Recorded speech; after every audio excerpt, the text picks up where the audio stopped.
Well, JB, I think my picks have spoken for themselves this year. Let's take a look at an example here. Montclair State, been nailing those games left and right. Liberty League, okay. Montclair at Hobart. Here we go again. Hobart with an NJAC team. And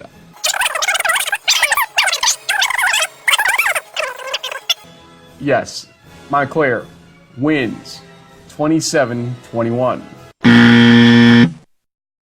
Does it bother you at all, though, that Salisbury's only played a couple games this season?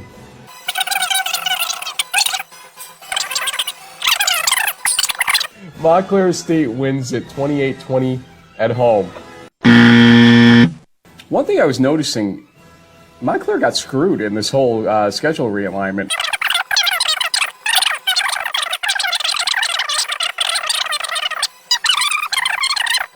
I think we're going to see another, we'll call it 14-13 game in favor of Montclair. I'm going to pick the upset here. I can't pick down the right side of Montclair to save my life this season. I just want everybody to know that. Let's go Rowan. Rowan wins it. Sorry, Coach Palazzo. Rowan wins this 7-3.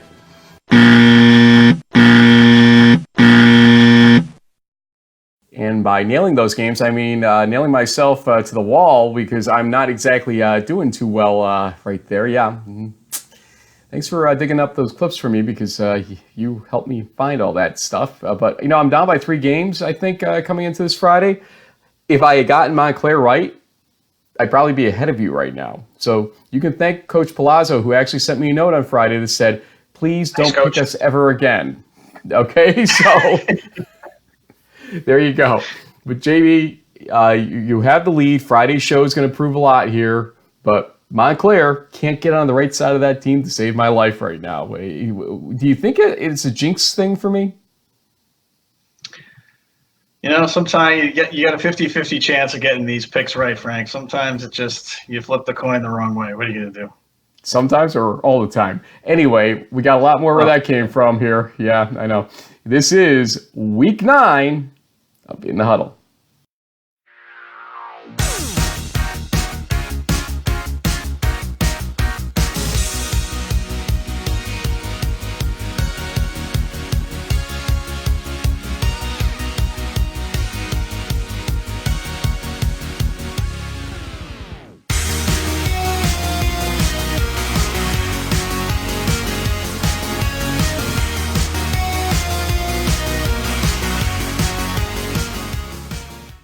So a lot of you know that we're going to have our regional rankings discussion with Greg Thomas at the end of this show. If you haven't seen it already, stay tuned. But we're also going to tighten up our Crunchtime segment this time around.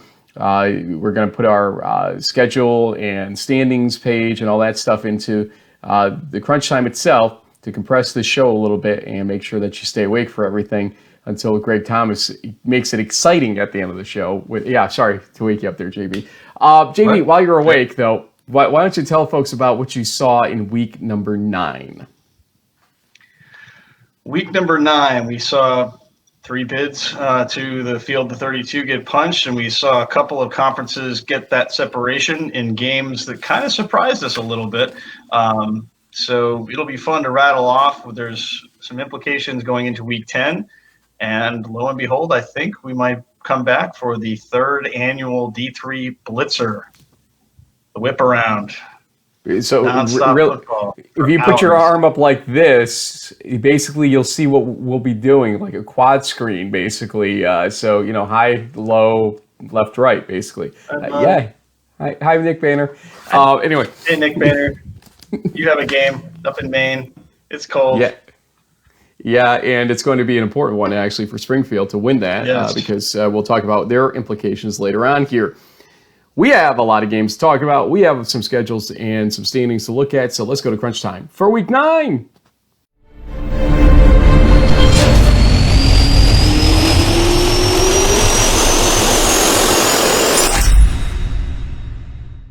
Let us start in the CCC. It is Western New England beating Endicott 42-31. Alec Coleman throws this one to Adam Raza with about 6 minutes left in the second quarter, a 63-yard touchdown pass. That's one of his, was it 4 total touchdowns in the game by Alec Coleman? Yep, 42-31 final. They had led Endicott 28-3. A little bit of an upset of sorts for folks because Endicott was just rolling so well there in the season. But Western New England remains undefeated against Division III teams with that 42-31 victory. Also, we're going to look at a game that only had scoring in the first half, but we're going to look at a fourth quarter play with about 2 minutes left as Becker had a chance here against Curry, but Hunter Atwood forces a fumble by David Collins, and Joshua Gavidan was in the position to recover that fumble to preserve the 14-6 victory by Curry. Also, we have a clip from the Salve Regina University New England game where Tyler McGovern gets one of his 4 passing touchdowns, this one from 53 yards out to Mike Nestor. For McGovern. Fakes the handoff pass, wide open. This is Ryan Lupton, I think. No, it's Mike Nestor. Touchdown, Salve. That made it 40-17 with about 9 minutes left in the third quarter. Salve rolls 53-17. Joey Moriello, sort of a soft day there with only 193 yards and 2 touchdowns. Didn't break 200 for once. What's going on there, Joey? And then also Hudson 31, Nichols 7, as David Morrison had 3 touchdown passes in the second half alone. What are you thinking about that CCC? Well, you kind of have to tip the cap to the Hudson Golden Eagles, Tyler Halls, with 219 receiving yards, 3 touchdowns, and effectively takes Nichols out of the conversation as playing a potential spoiler tiebreaker given the Endicott Western New England result. So Golden Bears are 1 game away from clinching another CCC title and a chance to get back into the playoffs. If Western New England wins, they are in. If Endicott loses, there's still technically the possibility for a multifaceted 2-loss tie that we'd have to look at the multi-tiebreakers to even figure out. So we're not going to get into that right now, but that is the big game. Western New England at Becker at noon. Becker looking for their first conference win. Western New England perfect in the conference so far. Let's go to the ECFC.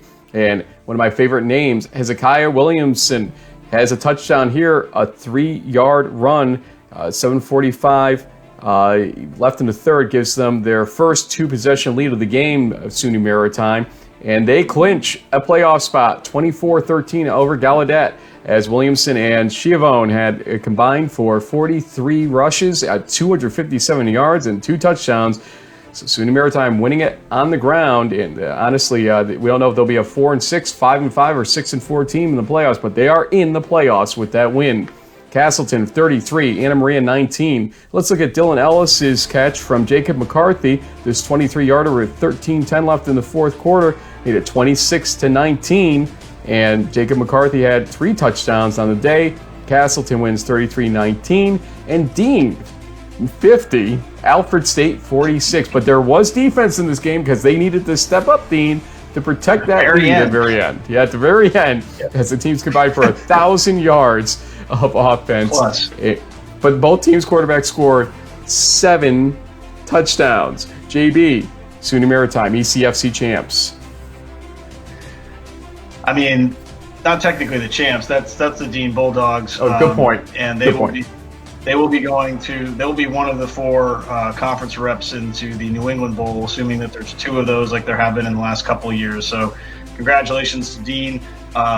But SUNY Maritime, based on the NCAA eligibility requirements, they effectively, as the lone second-place team, get the bid. And Frank, to your point, they're probably looking at a trip to Alliance, Ohio, and back. Maybe, maybe not. We'll see.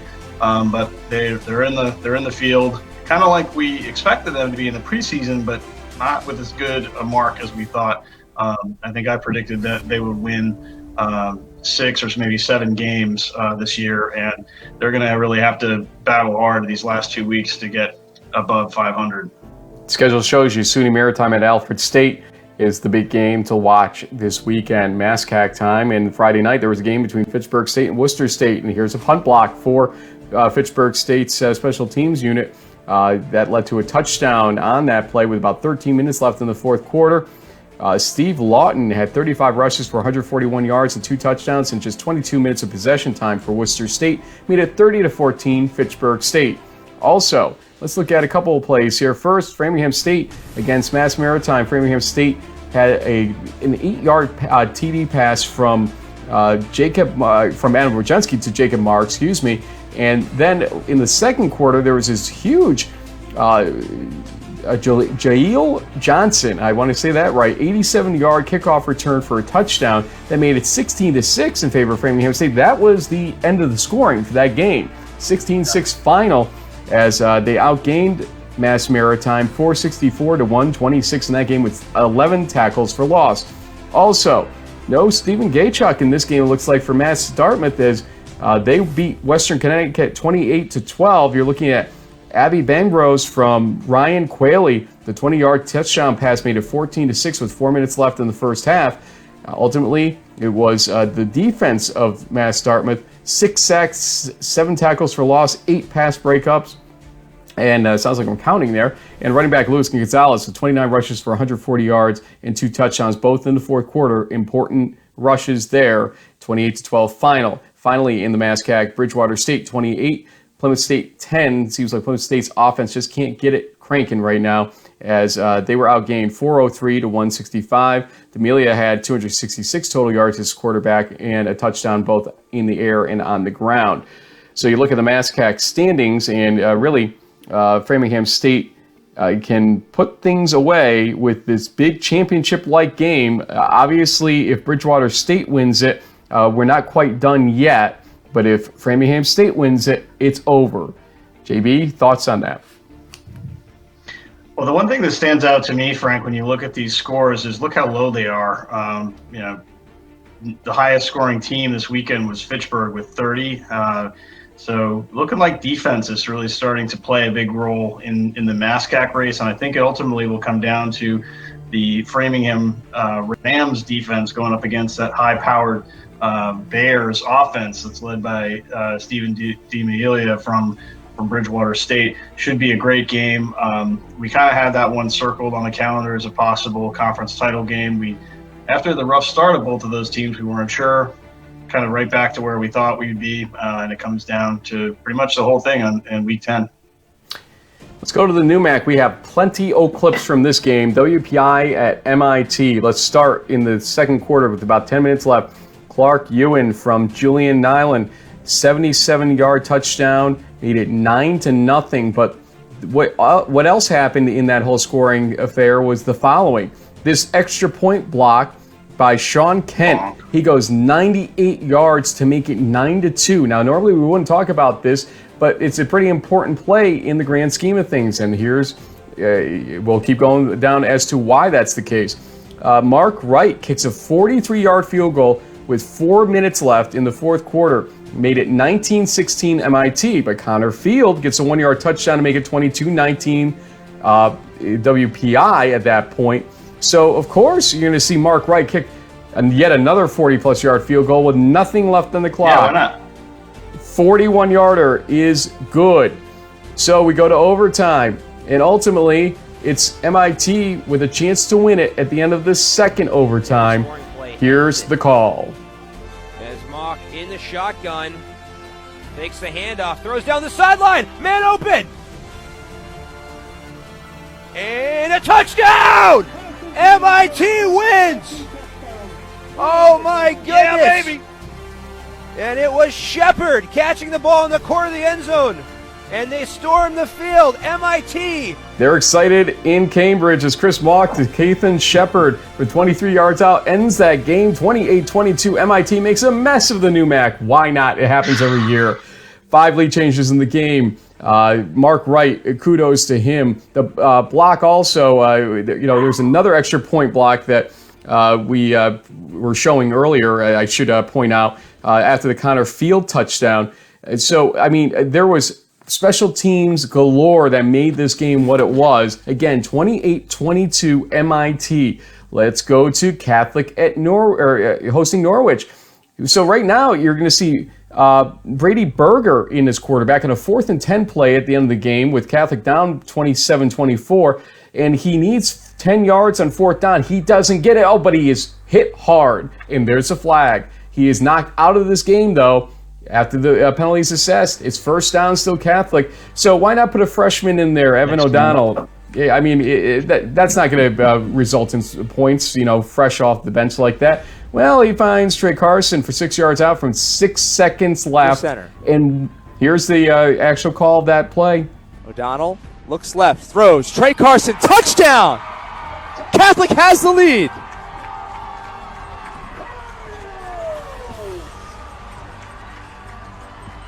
Evan O'Donnell to Trey Carson. Evan O'Donnell, kudos to you, buddy. 31-27 in favor of Catholic, their first win of the season. And they trailed 17-0 in the second quarter. But JB, as we look at the standings of the NEWMAC, 4-1, 4-1, 4-1. MIT, WPI, Springfield. Springfield needs WPI to lose again. And otherwise, WPI and MIT right now, if Springfield loses a game themselves, then we're going to see some real interesting stuff going on there. This week, no direct implications unless somebody drops when they should win. Coast Guard at WPI may be the highlight game of the weekend, though, when you look at it. Yeah, I think so. That Coast Guard defense is going to be rested, I think, after a bye week, and they've had some tough luck this year. Would do them well to take it out on the poor engineers. So we'll see what happens. Well, normally we end with an NESCAC, but let's put them in right now. We'll stay in New England for now with this. And let's start with Middlebury, champs of the NESCAC after beating Hamilton 14-7. Let's look at all three scores in this game because they were all in the first quarter. Alex, I believe it is Maljan with a 2-yard run for the first touchdown for Middlebury. That was answered by David Kagan's 15-yard run with 3 minutes left in the first quarter. Evens things up at 7-7.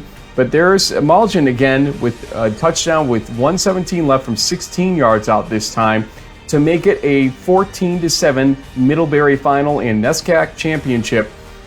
Again, no scoring in the last 3 quarters of this game. Great job by the defenses of this game. Bates breaks, I believe, a 17-game losing streak to win against Bowdoin 30-5, as it is Brendan Costa to Jackson Hayes with the opening touchdown of the game. Here's the call. In motion and drops back, throwing down the near sideline, has a man, Jackson Hayes has it, and Jackson Hayes is into the end zone for 6.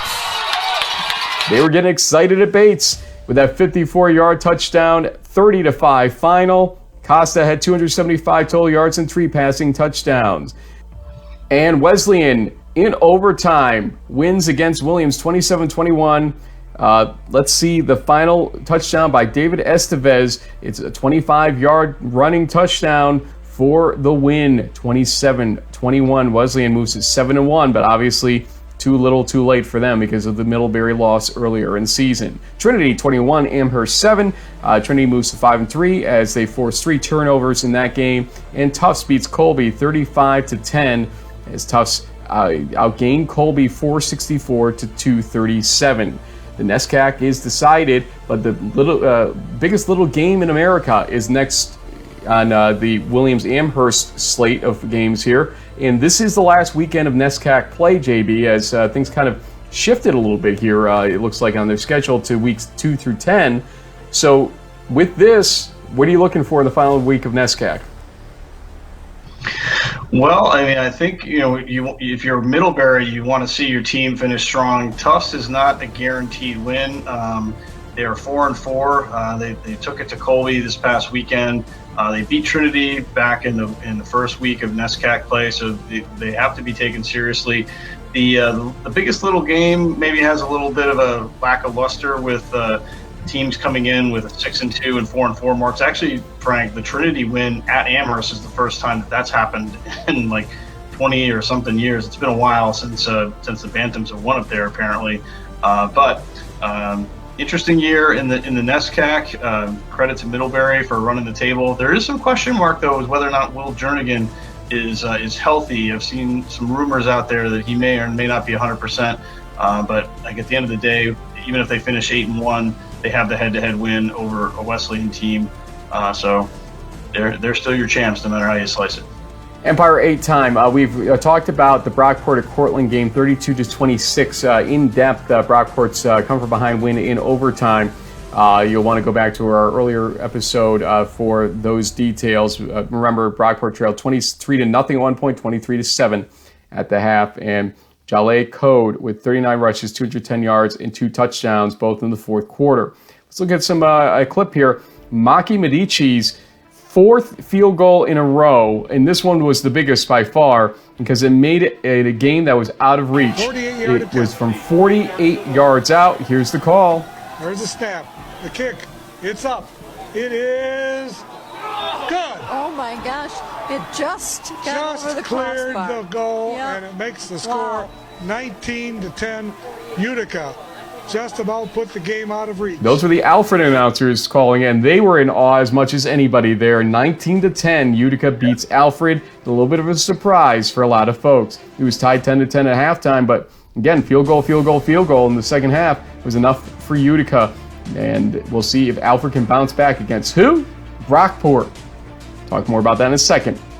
Morrisville State 56, Hartwick 28, as the teams combined for almost 1,000 total yards. 7 interceptions in the game, though, and Bill Flatout from Morrisville State, 206 yards and 4 passing touchdowns. They will play Brockport in Week 11, don't forget, coming up.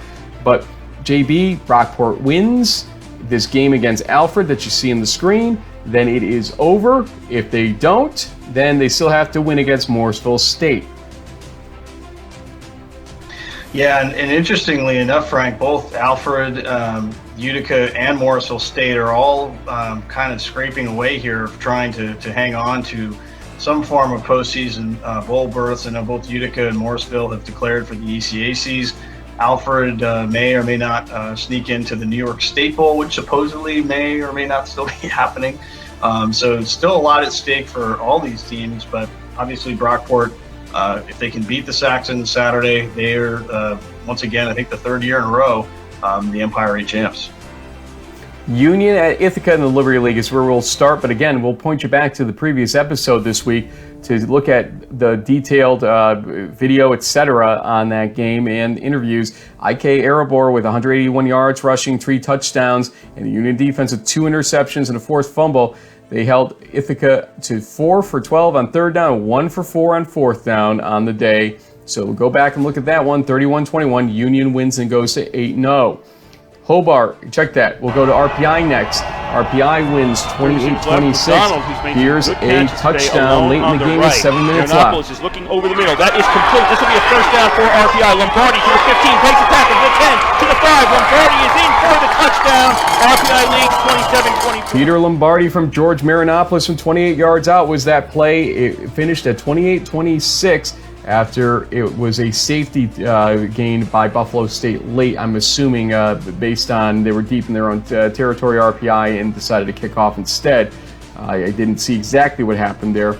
But Hobart wins also, and here's a big play Side by of Rashawn Hoffman. Boswell. First down, sweep left to Boz in trouble. He spins back. Now he's not in trouble. Comes near side. 20, 25, 30. There he goes! Ball's off to the races. Chases on. 40, 30. They're not going to get him. 20, 15, 10, 5. Boswell, touchdown. 80 yards.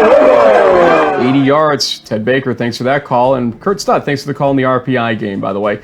35-3 as Brian Hefner with 12 rushes, 146 yards, 2 touchdowns, 4 sacks for the Hobart defense, 1 fumble recovery as well. But it's too little too late for Hobart except for that postseason bowl bid type of situation. But for Union, 5-0, 8-0 overall, they are trying to get a home game in the playoffs now. They must win their next 2 games for it. Yeah, and they're, like I said before, they're playing against a team in Utica that desperately needs a win to keep their postseason bowl hopes alive. And then they got to go against longtime rival RPI, who's in a similar boat at 5-3. They've got a tough game against Ithaca this weekend. They could be looking at 5-5 and not making the postseason for the first time in a while. So even though, Union's got things wrapped up, they're playing some hungry teams that still have a lot to play for. So the Dutchmen have to be ready. Let's go to the MAC and we'll go to some clips here. Anthony Fontana, finds Juan Menigos for a 69-yard touchdown to make it 23-0 late in the third quarter. As honestly, Alvernia was pacing Del Val early in this game, and then there's a 73-yard punt return for a touchdown by Tamir Barksdale. First muffs the punt, and then is able to recollect it and run it to the house. Made it 29-0 in favor of Del Val early in the fourth quarter. And it is again 44-0 final in favor of Del Val. They only have one game left. They have a bye next week. They outgained Alvernia 413-98. Fontana with, I think, a career high 304 passing yards and 3 touchdowns in this game. Also, we have Wilkes beating FDU Florham 45-20. Heath Hoovler, we were assuming he was in for Jose Tabor after that ejection the previous week. He throws one here on 3rd and 21 in the first quarter and finds Fafana for a 39-yard touchdown pass to make it 11-7 in favor of Wilkes. Again, 45-20 was the final. They held FTU Florham to 2 rushing yards and had 2 interceptions and a safety on the defensive side for Wilkes. Then we have Lycoming 51, Misericordia 14. I mean, how do you beat Misericordia? Score a lot of points early on them, because that's what Lycoming did to win that game. Here's Elijah Shemery to Steven Tochalewski for a 61-yard touchdown, eventually 51-14, and Lycoming outgained Misericordia 543-233. In other games, Kings 36, Albright 16, as Albright can't get a win again. They have one of the largest losing streaks in America next to Teal right now. Yeah. And Tyler Moore with 280 passing yards and 3 touchdowns in that game for Kings. And Stevenson 42, Lebanon Valley 13. They're in the conversation still for being ranked, although they aren't this week. They outgained Lebanon Valley 534-226. Ryan Sedgwick with a 22 for 28 day, 281, 3 touchdowns, 2 interceptions. But look, it's Del Val. They win the MAC with that win against Alvernia. And it is going to be an interesting scenario with Wilkes getting ranked this week to see what ends up happening to them, and Stevenson playing them on Saturday. Wilkes-Stevenson, huge game with implications. Yeah, definitely. I mean, both of those teams are alive for some kind of postseason activity, whether it's going to be the MAC CC or maybe an ECAC bowl game. So lots still on the line there, and congratulations to Coach Strock and the Colonels, ranked in the top 10 in the East region by the NCAA after literally coming off a 0-10 season just a couple years ago. Heck of a job there down in Wilkes-Barre. Let's go to the NJAC. Last but not least, of course, Rowan against Montclair. We got 4 clips to look at here. First, Hosny's interception. Brendan Ray gets that play and gives Montclair a chance here when they were tied at 17 in the fourth quarter. Quail Birch finds Johnson for a really great 38-yard catch here. 24-17, 5:31 left in the game. But then Rowan gets down to the 2-yard line on this play, and they have goal to go from the 2 to tie the game up, but they can't get there. They lose 4 yards, in fact, on the first 3 downs, 4th and 6. Hosny is sacked for basically a loss of about 5 or so yards, with 34 seconds left, and that's the end of the game. It was a final of 24-17 Montclair. Also in the NJAC, Salisbury stays perfect with a perfect game on the scoreboard, 51-0 over Christopher Newport.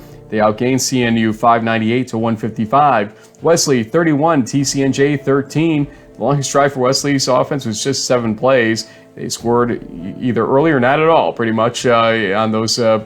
Pretty much.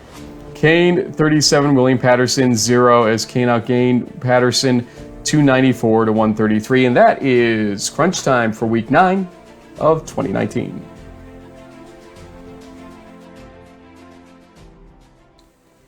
JB, I will let you drive your stat chat in a second, but we have to say, here's JB's stat chat.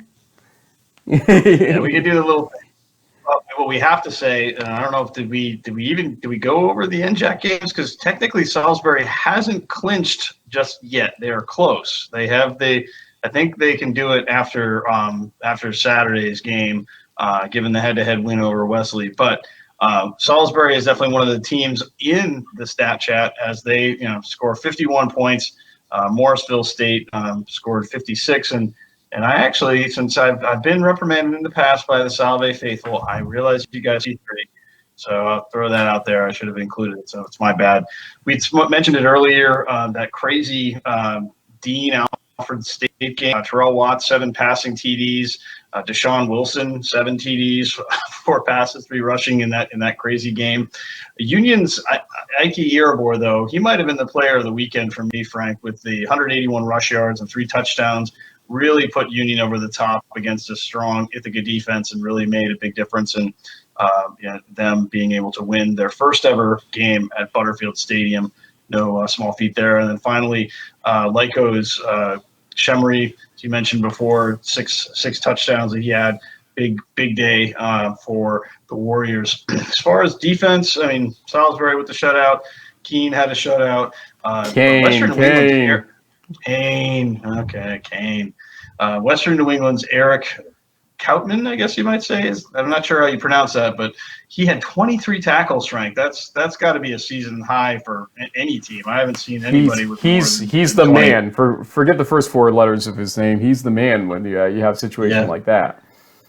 No kidding. And then in the Brockport-Cortland game, Andrew Kovais, who was one, I think, the people that you interviewed before they got on the bus to drive home for the victory parade, he had a key interception late in that one to set up the win for Jason Helwig and company. And then we had FDU Forum's Miles Smith with an 85-yard pick 6. Del Val shut out Alvernia to clinch the Max Pool A bid. And then Hobart defense still playing solid. Held St. Lawrence to 3 points, forced 4 turnovers, and then Wesley, Mike Brewer's 23-yard scoop and score helped them in that game. But special teams this weekend, Frank, was a really big deal. We had Brockport's quarterbacks doubling as the punters. We saw their return man Raheem Gaydon average almost 27 yards, and he had a long, pretty critical in their comeback bid. Mackie Medici, the kicker from Utica, with 4 field goals with a long of 48. Mass Maritime, Jills Johnson with an 87-yard kickoff return. Tamir Barksdale, 75-yard punt return for a touchdown. Tyler Johnson from Tufts, 100-yard kickoff return for a touchdown. MIT even had a 98-yard 2-point extra conversion, after they blocked the PAT, and they needed those points ultimately to push it into overtime and win it. And then, as we mentioned before, Mark Wright with the 41-yard field goal to force OT for the Engineers. Crazy weekend, a lot of special teams plays, and that's kind of what you expect when you get down to the crunch time here in Week 9. JB, at this point, I think we should send it to our segment where we went live earlier with the regional rankings, since those are so important. But before we do it, you had a couple questions from Twitter land that we needed to answer, so go ahead. All right, so for questions from Twitter, we had one from our friend Juan Sanchez, who's a big Roman fan. The front runners for the Gallardi Trophy. Good question. And I was asking, actually, our friend Pat Coleman at D3FB.com if we've been asked to help seek this out yet. The answer is no. It's pretty early still. It's not Joe Germinario, I don't think. That would have been one of the people that was one to watch coming into the season. But obviously, the question swirling around what the Ithacan reported can't help his cause in that situation. So I can't name anybody easily in the East. I mean, Joey Moriello, if he has some good numbers off the field, the way he's been running up and down the field this season, could be from Salve Regina, somebody that could be in the discussion, or if they nominate him. I would say, look, if Will Bellamy's got grades at all and the service at all to do it, why not Will Bellamy or Ike Erebor? Yeah. They've just been super in terms of playing their butts off to a certain degree. The problem to name these candidates, especially in the East region, is that we don't know what their grades and their off-the-field highlights are. So that makes it a little tougher for us. And we can name standouts in different schools, but I also want to see standouts that help their teams to great records. That's why Bellamy kind of jumps to mind as a possibility if he's got some grades and service, especially. So Union may want to consider nominating him. We'll see what happens there. There's such a broad selection of great student athletes in the East. It's just not necessarily jumping to mind every one of them, but I'm sure schools will start to offer them up as possibilities over the next week. Yeah, so parents, fans, talk to your administrators and get them to submit. Here's one from Dr. Jason Rudolph. Who has a better chance at a Pool C, a 9-1 Ithaca or a 9-1 Cortland, or is it a definite for either one? Watch the next part of the show. That's my answer, right. Actually. From Mr. Community, what are a few teams trending upwards and downwards, which I think you can kind of see from our standings, I guess. And then finally, Union upward, right. Ithaca downward right now, and Cortland downward, and Brockport upward, and the winner of Framingham State Bridgewater State will be upward, and the loser downward. How's that for a quick spiel? And West New England upward, and Endicott downward. Yep. Yes. This one I think we might have to save, Frank. This is from our friend Keith McMillan, who has asked us, can you order, in layman's terms, the East Region rankings, quote, as you see them playing out after Week 11's games? So basically, this is asking us to predict what the final post Week 11 East Region rankings are going to look at. I think we're going to play football here. We're going to punt on that one, but we're going to come back to it maybe after this weekend. See what happens. Well, I think we talk a little bit about it in the next segment. I'm going to give it to you. If everybody wins and Ithaca beats Cortland in Cortica, I'm pretty sure it'll look like Salisbury 1, Union 2, Ithaca 3, Wesley 4, Del Val 5, Western New England 6, assuming they continue to win, Brockport 7. Maybe they get pulled up a little bit higher than 7 if they keep winning, though, too. And then, who knows what's underneath there, but it's not going to matter at that point so much because it's Ithaca, Wesley, and we stop there in terms of Pool C bid possibilities. If Cortland beats Ithaca and goes 9-1, then it'll be Wesley, I think, before Cortland on the board for the East Pool C bids. That's how I would see it, though. Salisbury, Union, Ithaca, Wesley, Del Val, Western New England, Brockport. That's how I would probably order them. Yeah, and then like I think we said in the segment with Greg, there will be some horse trading. They're shipping in and out. We could see Muhlenberg come in. We could see maybe one of the Pool C teams shipped out. We'll see. Let's go to the regional rankings portion of our program. Okay, surprise! We were a little bit early here. We didn't necessarily expect these regional rankings to drop earlier than 3 o'clock, and lo and behold, my partner in crime, James Baker, hit me up and said at 11:59 a.m. or so, "Hey, regional rankings are released." So I'm like, expletive deleted. Guess what? So, folks, for those watching this live, understand, or on recording as a standalone show, this will be later integrated into Host Chat, which will be released later today. We decided to kind of integrate it instead of giving you in the huddle fatigue, which is a very big disease across the country from what we understand, especially in the East region. Yeah, exactly. JB, the subtitle below kind of gives a little bit of a hint here of what's going on. 2 losses. Ain't nobody got time for that. At least got time for that. No. It's worse than bronchitis, I heard. So we're going to let's bring in a friend of ours here, chief bracketologist from D3FB.com, Greg Thomas. Wally Wabash himself, folks, well, or at least in name. I would love to see you in the outfit sometime, Greg, the Wally Wabash outfit. The outfit? Oh, I have to get back to Crawfordsville. Maybe they would let me in the outfit. I don't know. I don't know. I think the outfit is probably less comfortable than it looks. At least it's not the Dutchman. You ever see the Dutch? My graduating class, not to bore everybody, but my graduating class gave the mascot to the school, and we look back at that, and that was just a horrible idea because it's a really bad blonde Dutchman. I can't even explain it to you, but Dutch, I would never wear that. I'll put it that way to you. So let's talk rankings instead of mascots. What are we here Greg, for again? Yeah. Yeah, Greg, you and I have been talking, so has JB and I this week, about what we thought these would look like. We're going to walk through it step by step, without giving away anything here, as we're going to go step by step. What's your overarching view of what these look like? They look very, to me, they look very, they look like rankings that are missing data, to be honest. And I think we know from previous conversations that the first rankings don't completely factor in ranked results, results against other ranked opponents. And so what we have are rankings that look like they're really heavily weighted with win percentage, occasionally head-to-head results. And in some cases, strength of schedule seems to be a factor in sorting through one-loss teams or undefeated teams in some cases, and in some cases not. There's some curious inclusions this week, I'll say, at the tail end of some of the rankings.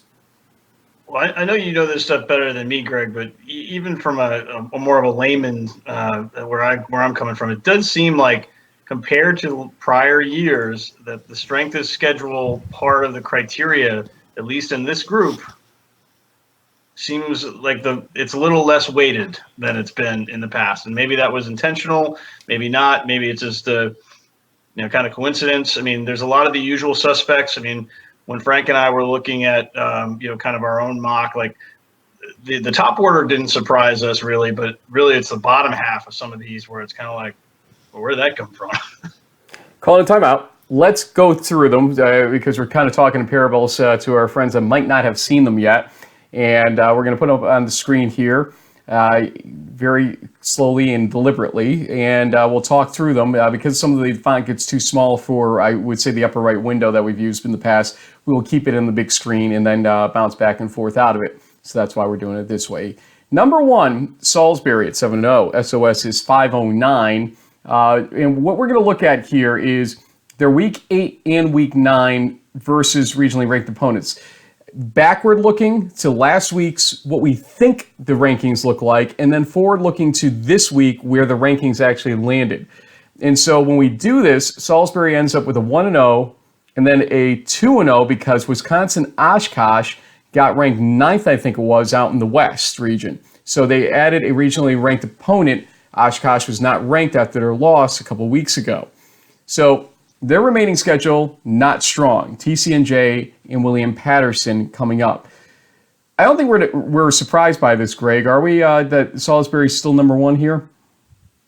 No, I think last week maybe we were looking at the potential for Ithaca with their strength of schedule number and a potential win against Union, who is a ranked team and would have been a ranked team regardless of that result. I think we were looking at Ithaca possibly being a team that could go over Salisbury to the number 1 spot this week in the first rankings, but Ithaca did not win. So Ithaca lost, Cortland also lost, and that sort of left Salisbury as the lone Power League undefeated team out there in the East region. Now, there are 2 other undefeated teams in Division III opponents in the East left after what happened last weekend. A little bit of carnage, obviously, in the rest of the East occurred.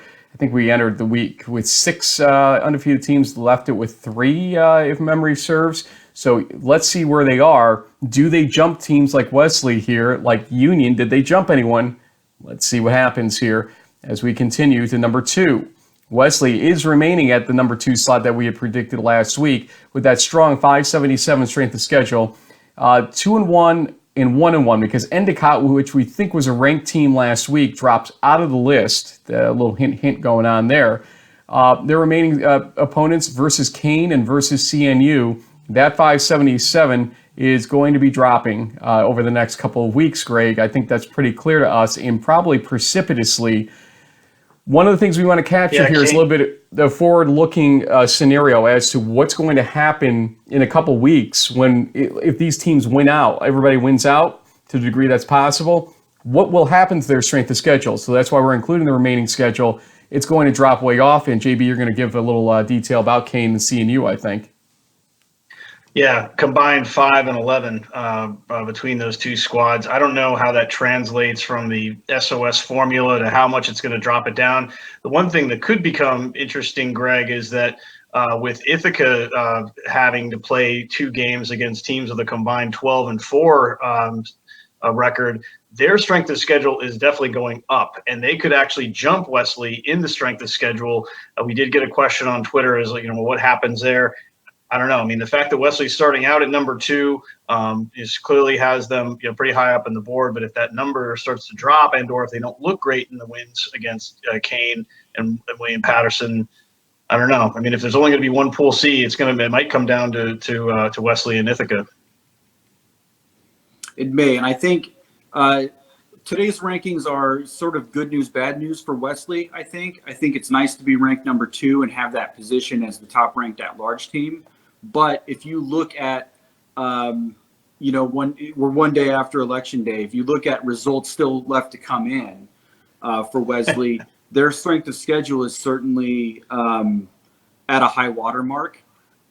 It was also not good news for Wesley that Endicott fell out of the rankings. We thought Endicott was probably a ranked team last week, maybe could have been this week. I know when I did my number crunching earlier this week, I had Endicott in the 10 spot in the East region. So a little surprised that they weren't there, but that's bad news for Wesley because that's a ranked win for them, which is super valuable. I want to bring up one thing. The NJAC has a very poor, or will ultimately have a very poor opponent's winning percentage. And what that essentially boils down to is this. If your conference's non-conference games record was low, your OOWP suffers because of it ultimately. Even if you beat your non-conference opponents, everybody else needs to contribute to it. So conferences like the Liberty League and the Empire 8 that had a very good non-conference outing will do well ultimately. Their strength of schedules will eventually go up even if they are playing weaker opponents in their out-of-conference games. The NJAC, on the other hand, is not in that shape. Yes, Wesley played Del Val as an out-of-conference opponent, and we'll see that actually coming up. Let's take the mystery away here and put Del Val up as number 3. But the conference's non-conference record is not going to help Wesley, and it ultimately may not help Salisbury, but I have a better feeling about Salisbury staying up at number 1 than I do it's Wesley staying up at number 2 for the reasons that we discussed earlier. Del Val, with that quadruple overtime loss against Wesley, is basically being paired up with Wesley. We have not seen separation yet between these two teams. If a team jumps one, they may have to jump both simultaneously because they're viewed as tied teams, I think, based on that result. A 536 strength of schedule, 0-1, 1-1 because a team got added, we'll talk about in a little bit. Remaining schedule, they're playing that bye team. I like their chances against bye. And then I don't know. Yeah, they are. And versus Widener coming up on week 11. So Del Valle has 1 game left. Their strength of schedule will lock in probably near 536, probably closer to 525 if I had to guess when it's all said and done. But we'll see how it shakes out. The strength of schedule will change, don't forget, this week, despite them not playing a game, because the teams they've already played will contribute differently to their strength of schedule this week. Wesley, Del Val, are they permanently paired, do you think, Greg, as long as they win? They are. I mean, man, when I did my analysis this week, I did not pair them directly. I think you and me both. I think it's unfair to the other teams in the region to link Wesley and Del Val inextricably because they went to a 4 overtime game. There are, to this point, 7 or 8 other games that have been played. There's a lot more data involved. I don't know that those teams have to be linked together in eternity because of the one game. It becomes difficult to compare, say, Western New England to Wesley and Del Val instead of just one or the other, or in this case, Delaware Valley. So I want to cut you off. I want to cut you off for 1 second. people are going to wonder here, Western New England fans, if they haven't seen this already, if they are next on the list, because they have a pretty good strength of schedule when you get down to it. So let's see what did come up next on this list. And it's Union. 487 strength of schedule. 1-0, 1-0. This would indicate that either Ithaca or Hobart probably is a ranked team, and probably Ithaca if you had to guess here, and not Hobart ultimately, with that 2-loss scenario we talked about earlier. I'm also going to put on the screen number 5, Western New England with a 532 strength of schedule. You cannot use the Stetson game against this team, and if the committee's doing that, they should be admonished for that because you can't do it. It's a FCS team that's actually a good FCS team, Stetson. They are a 7-0 team for all intents and purposes, but the Endicott result dropping off hurt them at some point here because now they're 0-0 versus regionally ranked opponents. The 1-0 means that Endicott was probably ranked last week is what we're showing there. So 487 is trumping 532 because of the regionally ranked opponent scenario. Greg, do you agree with it? And can it permanently last like this? You know, I do agree with it. I think that Union's strength of schedule suffers because they played Anna Maria and Westfield State. And in the absence of any other results or data, you know, that strength of schedule should count against Union. But Union has gone through the Liberty League, which we've already discussed has been a strong league. Their out-of-conference results were all very good. They've defeated Hobart. They've defeated Ithaca. I think they've validated their quality as a team with their play through the Liberty League. And so I think it's okay to have Union ahead of Western New England. What I'm looking forward to is where Union goes when they add games against Utica and RPI down the stretch. JB, I'm going to let you take through the rest as I'm having a little sound issue on my end, but I know you can hear Greg still. So as we go through, we're going to go up to number 6 at this point in one moment. And that's going to be the following team, Ithaca, and also we'll put up number 7, Brockport. And this is interesting because without Hobart in the mix, you could maybe justify Brockport going over Ithaca with the records and the recentness of the loss and whatnot. But in this situation, they chose to go Ithaca, then Brockport here. Guys, go ahead and talk about that. Yeah, I guess, Greg, how surprised were you to not see Hobart in this sort of, what I'll say the 7 space? Given I think they have the 5th highest strength of schedule in Division III right now. Certainly, they lost to Ithaca, they lost to Union, but at the same time, in the past, when we've seen teams with 600 plus strength of schedules, and we see it in a couple of other regions. I think actually, if you look, if you look down the north, you have Wash U and your own alma mater Wabash in there. You've got Birmingham Southern and Hardin Simmons in the south. You got Oshkosh in the west. So there are a couple of 6-2 teams out there.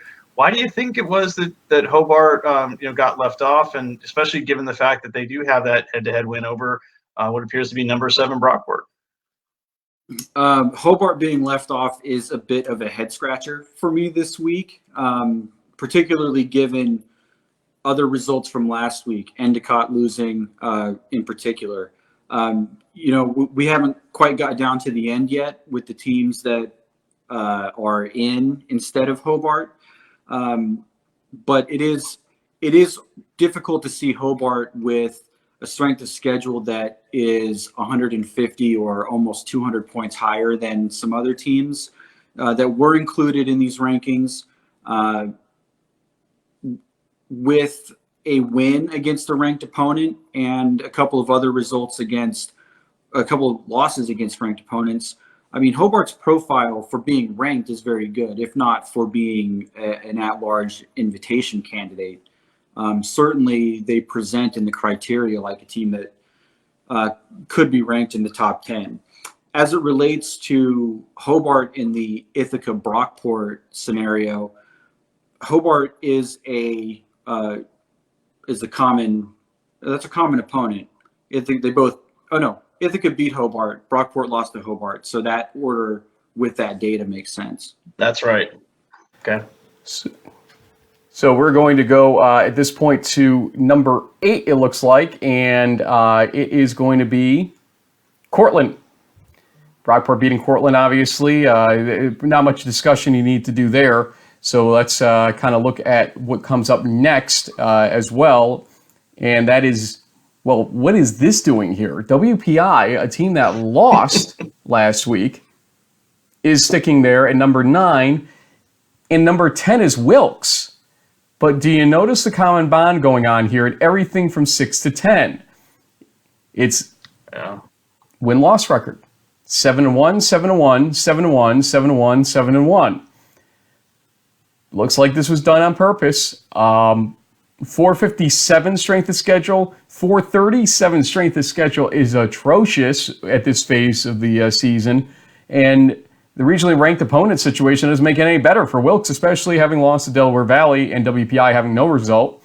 Greg, I'm going to pull up here one more thing before we go into some last conversation about this. This is the teams that were considered besides these teams. We believe there were 5 other teams that were at least in the conversation. Hobart at 6-2 with a 623 strength of schedule. Stevenson 6-2 with a 511. Endicott 6-2, 523. Framingham State 6-2, 586. Although a loss to Brockport, don't forget. MIT 5-2, 483. But Hobart and Stevenson, who has a out-of-region regionally ranked opponent in Bridgewater, and Hobart with games against Brockport, which they won, and Union, which they lost, and Ithaca, which they lost. So they have 3 regionally ranked opponents. They've got to be sitting there saying, what in the heck is going on here? Maybe we're not going to be in Pool C consideration. We get it, but shouldn't we be honored in some way, shape, or form with this record and the strength of schedule? What would you say to those teams, and what do you think about 9 and 10?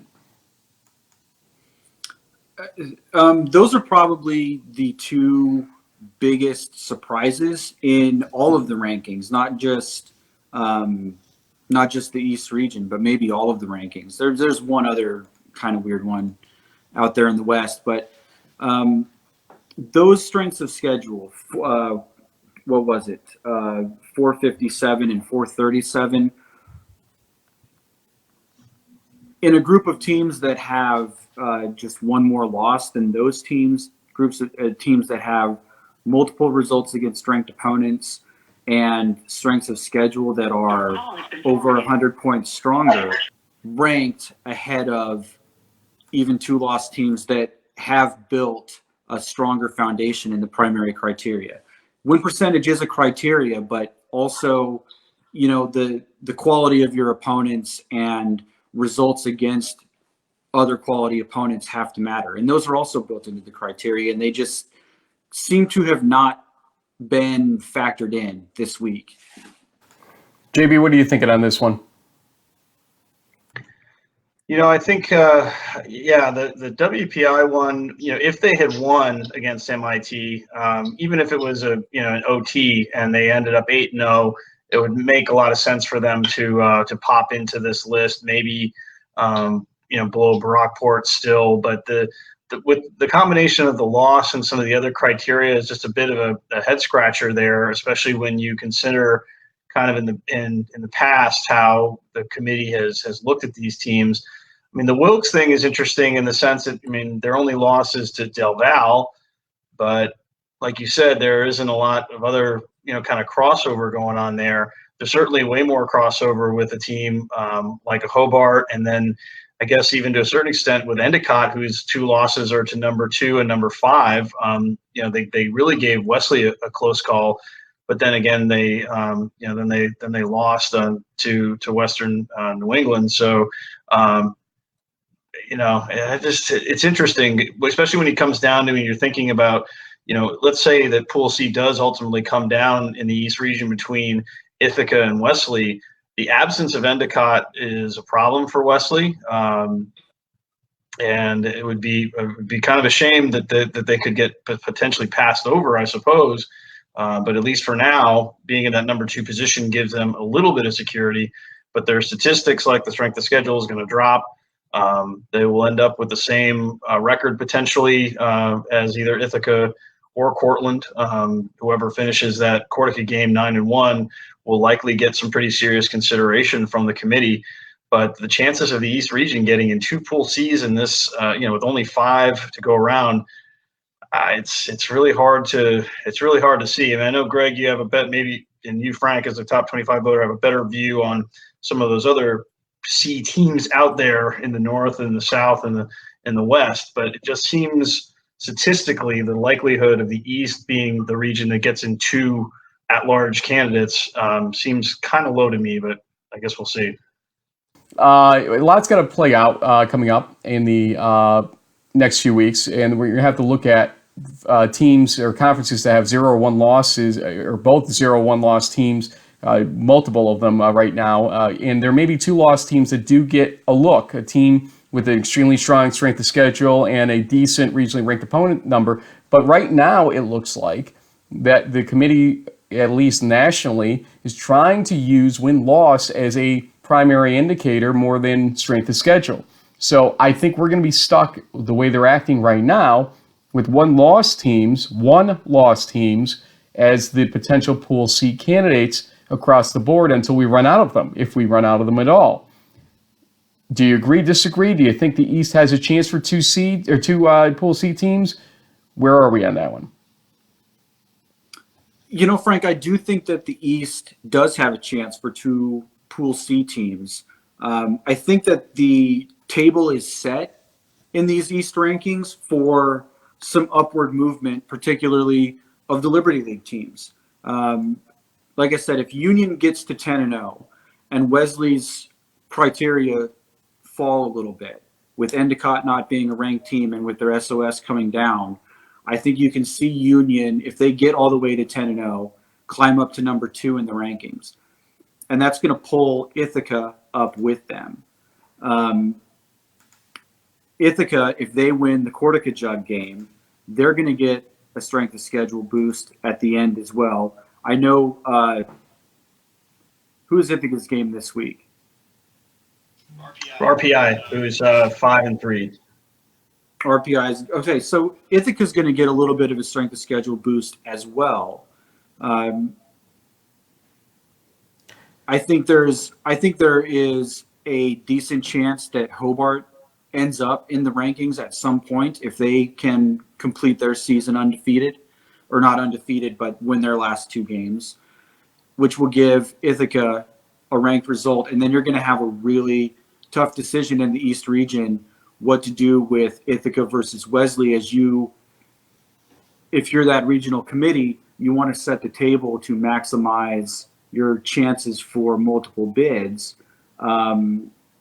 Do you go Ithaca and then Wesley and let Wesley, sort of be last in, first out kind of team, or do you want to do that with Ithaca? I think those profiles are going to be fairly similar, and I think that the East region is going to have a difficult decision in the end on how to rank those teams. I do think that at least one of them will get in. Whoever's ranked higher in the end, I think goes in. And then I think that the one that is second on that list is going to be right there on the bubble. Guys, before we close out here, I want to go through the regional rankings one more time with the viewers and go through with them all on the screen. Number 1, Salisbury, decent strength of schedule. Very decent regionally ranked opponents record of now 2-0 with Oshkosh. Number 2, Wesley, 577 strength of schedule. They lose a regionally ranked team compared to last week. It's now 1-1, which is reasonably okay. It sort of justifies the strength of schedule number. Remember, if you have multiple regionally ranked opponents, you probably have a very good strength of schedule as well. Those seem to validate each other, but they shouldn't be double counted by the committee in certain ways. They should be used for validation more than anything else, and then actually look at who they beat inside that to determine whether or not it's meaningful. In this case, Wesley beat Delaware Valley, the number 3 team in the East, and they lost to number 1, Salisbury, so that's why they're looked at strongly. Number 3, Delaware Valley with 536 and 1-1 record. Wilkes being the other team, so they beat number 10, lost to number 2. Union, 487. They beat number 6, Ithaca. Western New England, 532. No results against regionally ranked opponents now. Ithaca, 520. The loss to number 4, Union. Brockport, 539. The win versus number 8, Cortland. Still don't believe how they did it. 32-26 in overtime on Saturday. Number 8, Cortland, 504 with 0-1, a loss to number 7, Brockport. Number 9, WPI, the head scratcher of sorts, 457, 0-0. And Wilkes, another head scratcher of sorts, 437 with 0-1, the loss to number 3, Delaware Valley. Greg, give you the first shot here on closing thoughts. Do you think we're going to see some adjustments despite not many games that we can pinpoint that should be really good, exciting games inside the rankings this coming week? What's your view of what might change despite a lack of losses? I think one thing that might change is that if you look at the data sheets that the NCAA puts out, they do not have any data for ranked opponents this week, which indicates to me that they didn't strongly consider data from teams against other ranked opponents. When you start to factor those results in next week, in next week's rankings, then you're going to see teams like Hobart and Endicott and possibly even Framingham get some boost from having results against ranked opponents. You might see some adjustment with Wesley and Delaware Valley and Union and that cluster of teams there when they consider the whole of the criteria and not excluding the ranked opponents, the results against ranked opponents. JB, your thoughts? Well, the thing that I think is going to get interesting near the end is when we might come into some type of horse trading, you can say. There's only 2 undefeated teams in the East. There's 2 in the North. There is 4 apparently in the South, and then there's 3 in the West, including one not too far down the road from where Greg is in Southern California with Chapman down in Orange County. So we could see some possibilities. I mentioned on the show a couple weeks back that in 2012 there was not an East Region number 1 seeded team. There was no East Pod or anchor, you can say. And so it makes you have to wonder about teams like maybe Muhlenberg from the Centennial, which is pretty close to the East Region. Salisbury's in Maryland. Could they be potentially paired up with, say, a Mary Hardin Baylor down in the South? So all these kinds of things, gets tricky. Ultimately, they're looking for the top 8 teams. I think we kind of know who those top 8 teams, if you kind of look through the regions, but how you sort of mix and match them, particularly, that the 500-mile rule is something that new D3 fans may not be familiar with, but it definitely has a big impact on this, especially since it looks like we're going to have an undefeated team from California, which is going to have to get on an airplane at some point, or maybe even host a game, and someone's going to have to fly out to LA for that kind of a thing. So these types of things, get a little tricky. But to Greg's point, it's when we started looking at different matchups and who's played who, and I think this will shake out. But this was kind of a little bit of a curveball to start things off. We'll see if things try to rotate back to what we've seen the last couple of years, or if it's just going to be kind of a little bit of a wild card type of situation, and then we'll all be kind of scratching our heads. I guess we'll see. Indeed. Folks that are watching this live, again, this will be integrated into our host chat show later on today. Not too much later on today, however. For those watching in host chat, we remind you that we'll be back on Friday with Lightning Picks live around 11 a.m. on Friday morning. And at that point, I'll finally figure out to do my quick hits for you, Greg, so you can get those posted forthwith. I usually get the ping right after we go off on our live show. I think Greg watches it. He doesn't let us know that, but he watches our live picks show. But we will be back Friday with those. And then Saturday, we are working on getting in the East Region Blitzer again for some big games. in the East, the whip around. We're practicing for first round of the playoffs, which we should be doing again this year as long as the NCAA and Turner give us permission. Yes, so be prepared for that. Greg, maybe you can help us out a little bit with some commentary on that show as well on Saturday live, probably starting around noontime or just before noontime Eastern time, 9 a.m. Pacific for those of you that may be out there. Get your coffee. Yeah, exactly. Thanks, folks, for joining us. Thank you, Greg, as always, and we will talk to y'all soon.